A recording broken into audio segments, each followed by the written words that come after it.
سب سے بڑا بدتمیز طبقہ وہ مذہبی طبقہ ہے۔ یہ بات آپ اچھے طریقے سے سن لیں اور اپنے پلے اس بات کو باندھ لیں۔ یہ آج کل سوشل میڈیا پر ٹرینڈ چل رہا ہے، بلکہ کافی عرصے سے ایک ویڈیو وائرل ہے۔ السلام علیکم ورحمۃ اللہ وبرکاتہ۔ میرے سامنے ایک ویڈیو آئی ہے احمد جاوید صاحب، جنہیں علامہ احمد جاوید صاحب کہا جاتا ہے۔ احمد جاوید صاحب بڑے ہی علمی، معقولی، دینی، دنیاوی تعلیم کا امتزاج تو رکھتے ہی ہیں، لیکن تصوف کی دنیا میں ان کا ایک بہت بڑا مقام ہے۔ جہاں وہ اور بہت ساری چیزوں سے نالاں ہیں، وہیں پر ایک شکوہ ان کا یہ بھی رہتا ہے کہ مذہبی طبقہ نہایت ہی بدتمیز، بد اخلاق اور ترش رو ہے۔ کسی حد تک ان کی یہ جو ویڈیو وائرل ہوئی ہے، کسی حد تک تو ان کی یہ بات موجودہ حالات کے تناظر میں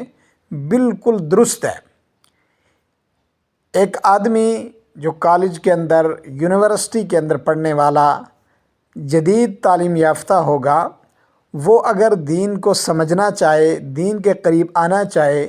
دینداروں سے محبت کرنا چاہے، دینداروں سے قربت کرنا چاہے، تو وہ دینداروں کے آپسی اختلافات، ایک دوسرے کے اوپر تہمتیں، ایک دوسرے کے اوپر الزامات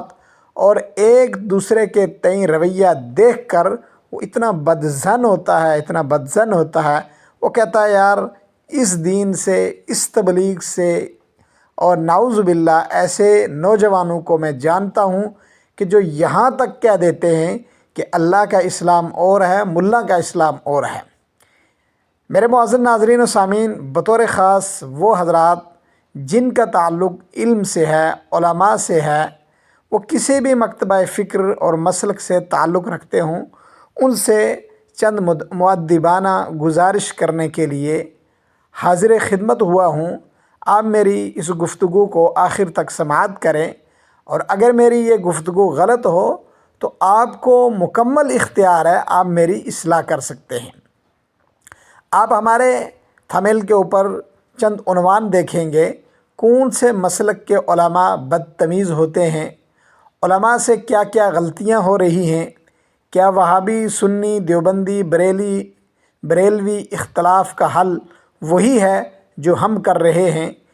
یہ سوالات میرے نہیں ہیں، بلکہ یہ سوالات اس طبقے کے ہیں جو طبقہ دین کے قریب آنا چاہتا ہے، دین کو سمجھنا چاہتا ہے، دین کو اپنانا چاہتا ہے، دیندار بننا چاہتا ہے، لیکن ہمارے غلط رویوں کی وجہ سے، ہماری گھٹیا سوچ کی وجہ سے، ہمارے گھٹیا پن کی وجہ سے اور ہماری تربیت نہ ہونے کی وجہ سے وہ دینداروں سے نفرت کرنے لگا ہے۔ آئیے قرآن مجید کی روشنی کے اندر ہم اپنی اصلاح کے پہلو کو تلاش کرتے ہیں۔ قرآن مجید دعوت کے اسلوب کو بیان کرتے ہوئے ہمیں کیا حکمت عملی بتاتا ہے؟ فرمایا ادع الی سبیل ربک بالحکمہ والموعظۃ الحسنہ وجادلہم باللتی ہی احسن، کہ اللہ کی طرف اگر آپ نے بلانا ہے، اللہ کی طرف آپ نے دعوت دینی ہے۔ دیکھیں، ایک بات یاد رکھیں، ہر مسلک، ہر جماعت، ہر فرقہ، ہر مکتبہ فکر یہی دعویٰ کرتا ہے کہ وہی حق پر ہے، وہی سچ پر ہے۔ پہلی بات تو بنیادی غلطی یہی ہے، جس دن سے ہم نے انبیاء علیہم السلام کے علاوہ دیگر شخصیات کو، دیگر اپنے رہنماؤں کو معصوم سمجھ لیا ہے، اس دن سے یہ خرابی پیدا ہونا شروع ہو گئی ہے کہ اپنے مولوی، اپنے عالم اور اپنے بزرگ کی بات کو یوں سمجھا جاتا ہے گویا کہ یہ آسمان سے اتری ہوئی وحی ہے، حالانکہ نبی پاک صلی اللہ علیہ وسلم تو صرف یہ اعلان فرما کر گئے ہیں، ترکت فیکم امرین، کتاب اللہ و سنتی، کہ تم میں دو چیزیں چھوڑ کر جا رہا ہوں، ایک کتاب اللہ ہے اور دوسری سنت رسول اللہ صلی اللہ علیہ وسلم ہے۔ آج کا عالم، آج کا مولوی، آج کا امام، آج کا خطیب اگر اپنی اصلاح چاہتا ہے اور وہ یہ درد رکھتا ہے کہ آج کا جدید تعلیم یافتہ طبقہ، وہ نوجوان جو کالجوں اور یونیورسٹیوں کی پیداوار ہیں، جو جدید اور جدیدیت کے مریض ہیں، وہ علم سیکھیں، قرآن سیکھیں، محبت رسول سیکھیں، تعلیمات اولیاء سیکھیں، تو سب سے پہلے جو ہم داعی ہیں، ہمیں اپنی ذات پر غور و فکر کرنا پڑے گا، ہمیں اپنی اصلاح کرنی پڑے گی۔ لیکن ہم کیا کر رہے ہیں؟ ایک جماعت، ایک فرقہ، ایک طبقہ دوسرے کی اصلاح پر لگا ہوا ہے۔ جب آپ دوسرے کی اصلاح کی فکر کریں گے، یہ بات یاد رکھیں، تب تک ہمارا یہی حشر ہوگا کہ جو آج ہم پوری انسانیت کے سامنے جگ ہنسائی کا ذریعہ بنے ہوئے ہیں، اپنوں کے سامنے، پرائے ہیں ان کے سامنے، مسلمانوں کے سامنے، غیر مسلموں کے سامنے، ملحدوں کے سامنے، ہر ایک ہم پر جگ ہنسائی کر رہا ہے۔ اگر بریلوی بن کر دین کی تبلیغ کرنا چاہے، وہ بریلوی ہی رہے، لیکن وہ اور دیوبندی، وہابی، سنی، آپ اپنا نام کچھ بھی رکھ لیجئے، لیکن خدا کے لیے اتنا بغض، اتنی نفرت ایک دوسرے کے تئیں نہ رکھیے جس سے لوگ آپ سے گن کرنے لگیں۔ آج ہمارا کردار کتنا بدبودار کردار بن چکا ہے کہ ہم ایک دوسرے کے پیچھے نمازیں تو دور کی بات ہے، اگر ایک دوسرے کا کوئی مر جائے اس کی میت کی بھی مذاق اڑاتے ہیں۔ اگر کسی کے پاس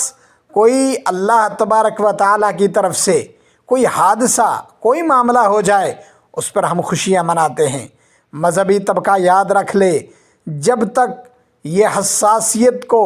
محسوس نہ کرتے ہوئے اپنے تئیں فکر مند نہیں ہوگا، یہ مذہبی طبقہ اس خوش فہمی میں مبتلا نہ ہو کہ ہم دین کا کام کر رہے ہیں۔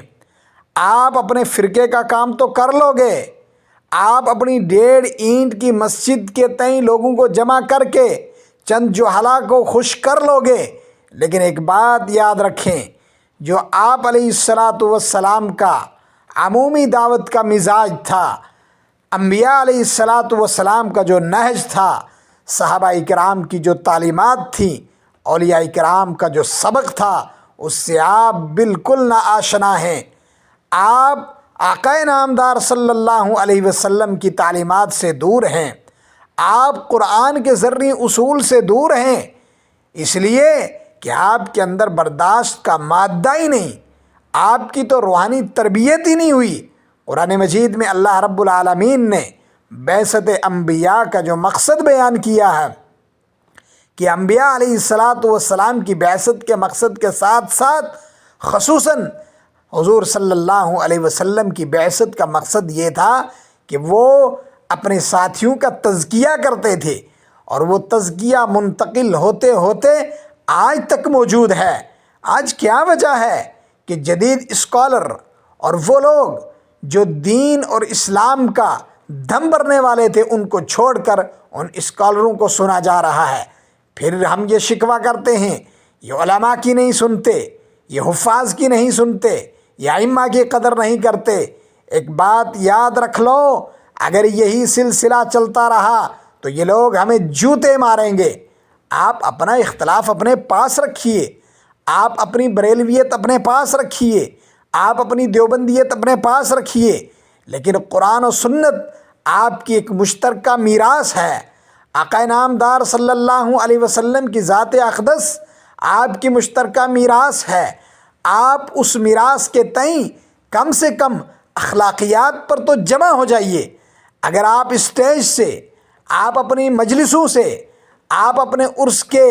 اور دیگر جتنے آپ کے اجتماعات ہیں ان سے نفرت کی باتیں کریں گے تو یہ بات یاد رکھو، آپ کچھ دیر کے لیے مجمع کے اندر واہ واہ تو حاصل کر لیں گے، لیکن یہ آنے والی نسلیں مجھے اور آپ کو کبھی معاف نہیں کریں گی جب یہ دین سے دور ہو جائیں گی، یہ دین بیزار ہو جائیں گی، یہ دین کش ہو جائیں گی، اس لیے کہ ہم نے ان کو قرآن نہیں سکھایا بلکہ اپنا فرقہ بتایا ہے۔ ہم نے ان کو حدیث نہیں بتائی بلکہ اپنا فرقہ بتایا ہے۔ ہم نے ان کو نبی علیہ السلام کی تعلیمات نہیں بتائیں بلکہ ہم نے ان کو وہ چیز بتائی ہے جو ہمیں اچھی لگی ہے۔ اللہ ہمیں عمل کی توفیق